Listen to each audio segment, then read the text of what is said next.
everyone who is on the asexual spectrum. I think a very big misconception about people who are on the asexual spectrum is that it's only women and trans and non-binary people who really identify as asexual or aspec. But today I wanted to share with all of you one of my favorite asexual content creators, Fluently Aspec. I absolutely adore him. He's one of the few asexual content creators who is a guy who talks about being asexual and aromantic, and I thought, why not give a little shout out, see a different perspective that we don't really see in the ace community all that often. I will have all of his links down in the description, so if you want to go support him, please do, and let's get into this.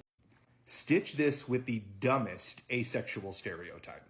You don't look asexual. So just how am I supposed to dress? Because this is literally what I wore today. Am I allowed to wear a baseball jersey or a backwards hat? What are my parameters? Let me take you behind the scenes a little bit. You know how I wear a backwards hat in most of my videos? Pretty stereotypical guy thing to do, right?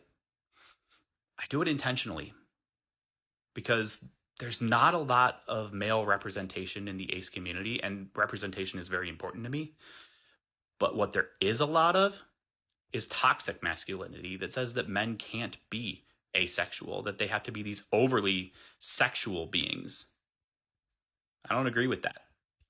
So for me, dressing the way that I dress and being proudly myself and wearing a backwards hat is me sticking it to those stereotypes. Literally, as he fucking should. Yeah, so I think a lot of asexuals get the, oh, you don't look asexual. I know that a really big example of this was last year during the Pride in, I believe, London, when Yasmin Benoit wore a leather outfit, which she looked amazing in, but she got told all over Twitter, oh, you don't look asexual, you're dressing too sexy to be asexual, and that kind of thing. So like, it's really interesting to hear Patrick's perspective on the whole you don't look asexual from a guy's perspective, because a lot of women or femme folks who are on the asexual spectrum are told, oh, you can't look too sexy. So seeing a guy be told, oh, you can't really like do or wear stereotypical guy things because you're asexual, like that doesn't make you a guy. Like, it's so weird to me that like someone would disregard your whole gender because you don't feel sexual attraction. It's so weird, and he's so right about toxic masculinity like playing a part of it, because men are told, oh, you need to do all of these things and be so focused on sexual things in order to be a real guy, like be one of the guys. Toxic masculinity hurts everyone, even men. It even hurts men. So yeah, I'm happy he pointed this out, and it's gotta suck to like hear that on the daily, because comments probably say that to him all the time.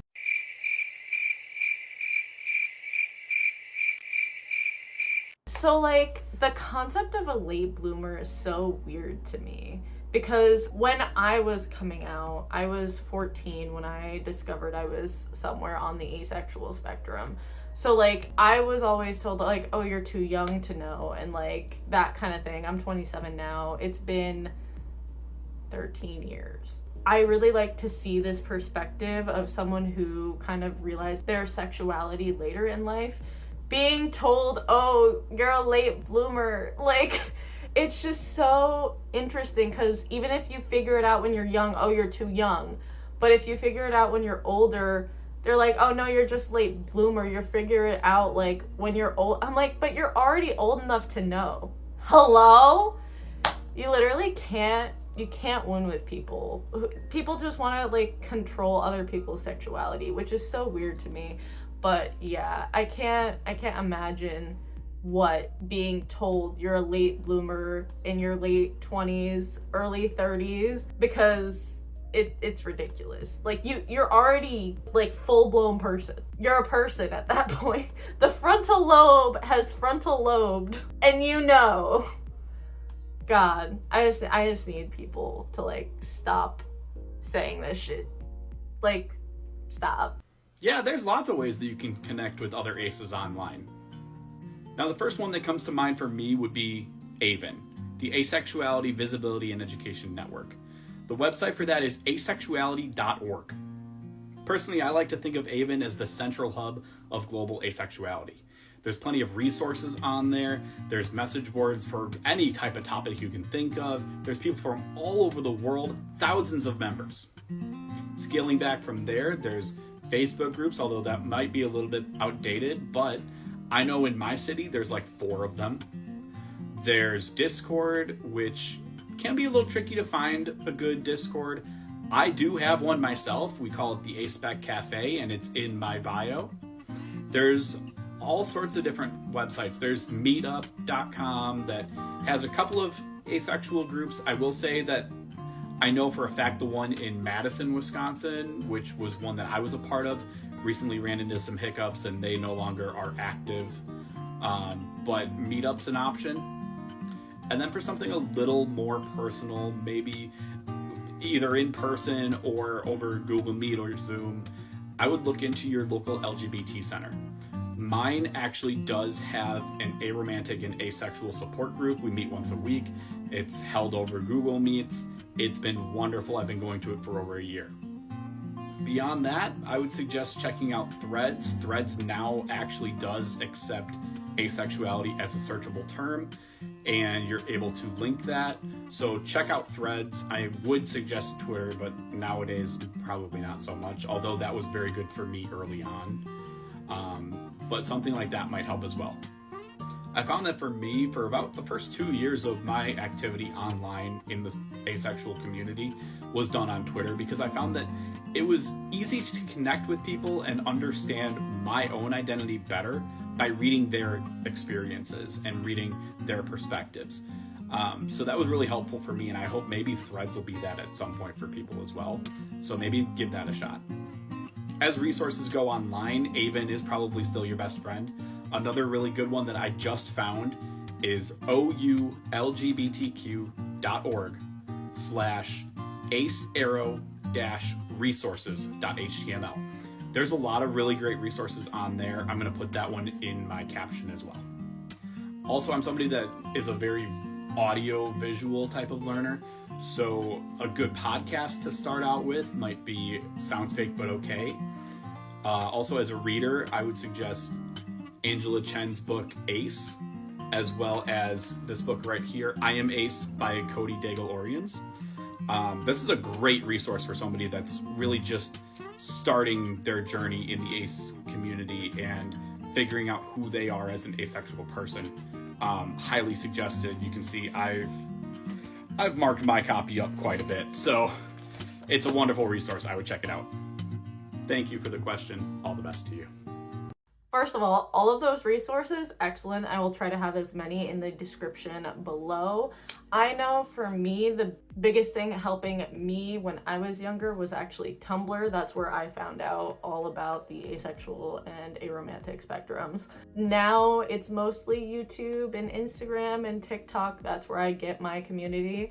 I know I eventually want to, in the future, when I have the time and energy, I've thrown around the idea of making some sort of asexual meetup app or dating app, or you can just meet other asexual, aromantic people, because I think it'd be really interesting and be a good way to, have people connect through an app setting so you know what you're getting. Because I know that dating and platonic relationships, QPRs, it's really hard to do over the apps that are out there right now. So if you do want to see that at some point from me, let me know in the comments down below. But yeah, all of those resources will be down in the description because they are top tier, and definitely AVEN is a really good one. And I would recommend looking up your LGBTQ plus center if you are in the United States to see if they have any asexual or aromantic groups. Do you think I'm an athlete?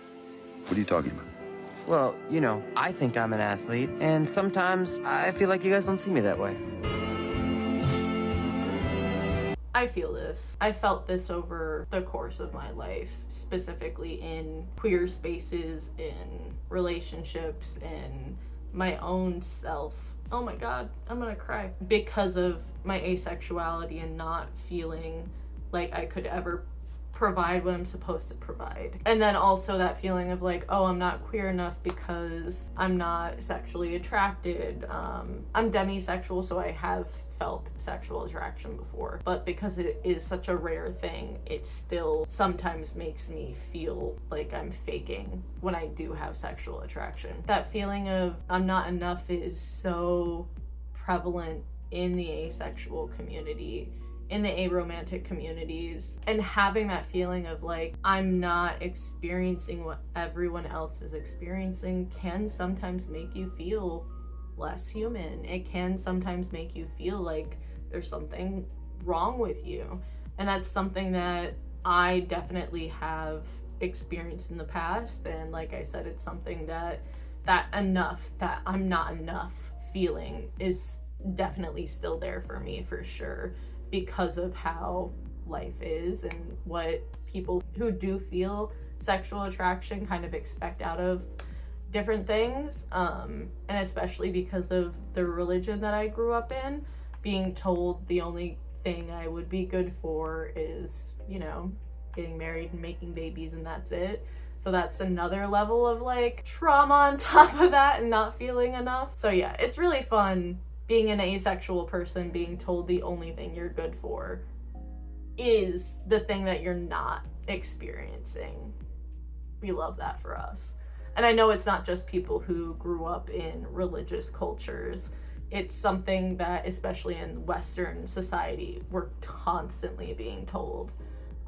So yeah, there definitely has been a feeling of not being queer enough, not being enough for a potential partner or anything like that, feeling like you'll be left behind if your friends get partners and that kind of stuff. It's very painful. And it can make you feel pretty isolated at times, which sucks ass. But just know you're not alone. There are people out there who will love you. The right people will love you. I definitely understand what he's talking about here. Thank you all so much for watching this video. Let me know in the comments down below if there are any other asexual, aromantic, non-binary content creators you want me to react to. I love spreading a bit more positivity on this channel. Big shout out to Patrick. I absolutely adore him and his content. Again, all of his info will be linked down below.